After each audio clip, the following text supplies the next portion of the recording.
May bagong design tayo ulit ng bracelet at napaka-cute nito. Ang nasa video ay 3.75 grams, 24K Korean gold na bibenta at nasasangla at lahat ng jewelry natin ay may authentication card. Napaka-cute ng design niya mga oni at 3.75 grams lang ito.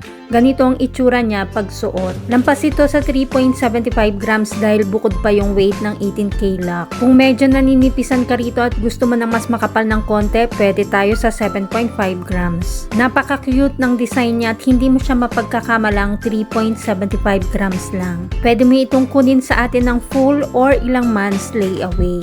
Ang rate ng gold ay nagbabago everyday kaya hindi natin nilalagay ang price sa video. Kung gustong malaman ng updated price, mag-message kay Michelle Yu sa Facebook or follow Mabenta KR Jewelry sa YouTube or TikTok channel para updated ka.